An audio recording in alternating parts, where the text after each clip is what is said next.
Salut à tous, du coup je vais vous corriger l'écurie de l'AS2 sur les médicaments.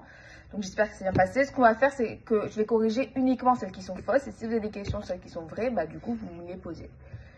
Voilà. Donc pour la question 1, les bonnes réponses étaient ABC.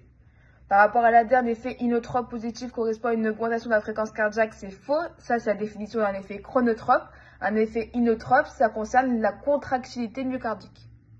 Moi, mon moyen mnémotechnique, c'est de me dire que chronotrope, ça commence par un C, inotrope, ça commence par un I.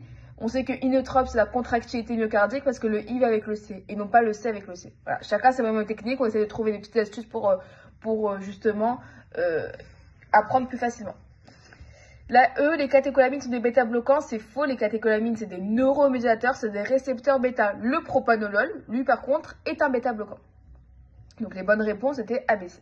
Par rapport à la E, lesquels sont des composés hémisynthétiques, les bonnes réponses étaient B, C, E. Donc on sait que la pénicilline, par exemple, ça vient de la pénicilline G. Donc la A et la M, ce sont des composés hémisynthétiques. Et le topotécan, ça vient de la camptothecine. Donc du coup, par rapport à la D, la camptothecine ne peut pas être un composé hémisynthétique. Et au contraire, du coup, c'est un composé de synthèse totale, tout comme le propanolol.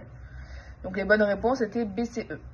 Par rapport à la 3, le 10-acétylbacatine est le précurseur utilisé pour réaliser l'hémisynthèse de l'aspirine, c'est faux. C'est le précurseur utilisé pour réaliser l'hémisynthèse du paclitaxel. La B, le précurseur est utilisé pour réaliser l'hémisynthèse du paclitaxel et extrait des feuilles de sol, c'est faux, c'est extrait de l'if européen, des feuilles de l'if européen. Et par rapport à la E, le mécanisme d'action du paclitaxel, c'est l'inhibition des cyclooxygénases, c'est faux, c'est l'inhibition des tubulines, donc ça perturbe le cytosquelette. Donc les bonnes réponses étaient C et D. Par rapport à la 4, les bonnes réponses étaient ADE. Donc, la B, un trait-plan représente une liaison orientée en arrière du plan, c'est faux. C'est une liaison orientée en avant du plan. En arrière du plan, ce sera le trait qui va être bradé. Concernant l'isomérie par rapport à la C, deux molécules sont isomères lorsqu'elles possèdent la même formule développée. C'est faux lorsqu'elles possèdent la même formule brute. Donc, les bonnes réponses étaient ADE. Par rapport à la 5, les bonnes réponses étaient BCE. Donc la molécule 1 et la molécule 3 ne sont pas des molécules planes, ce sont des molécules linéaires. On parle de molécules planes lorsqu'on est dans l'espace. Donc lorsqu'on va avoir des traits plans, des traits fins et des traits bradés.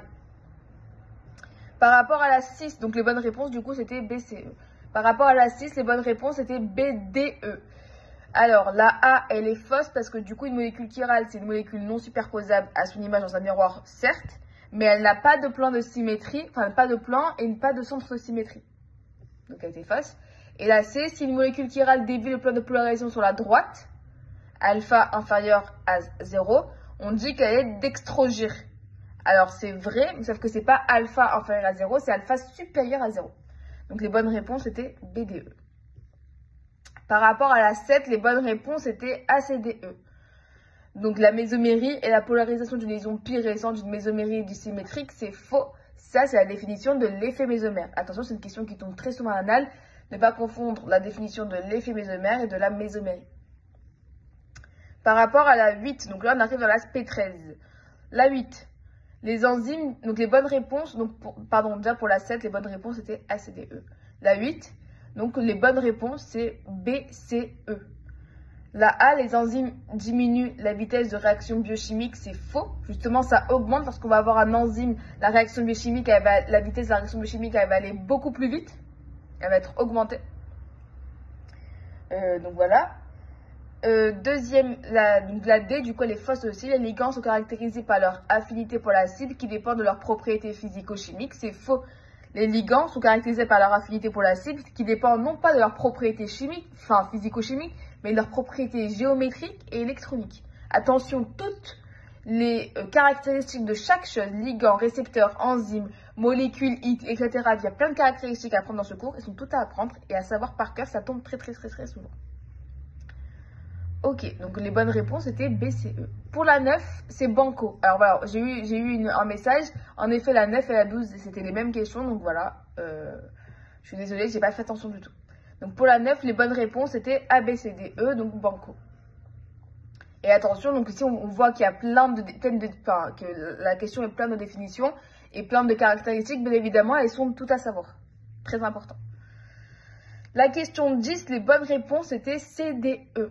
Par rapport aux étapes d'identification et de validation de la cible, il n'y a pas 5 étapes, mais 4 étapes. Les 4 étapes sont quantification et validation de la cible, capacité d'une petite molécule à se lier à la cible, capacité de la petite molécule de moduler l'activité de la cible, et clonage et expression de la cible. Donc c'est 4 étapes très importantes.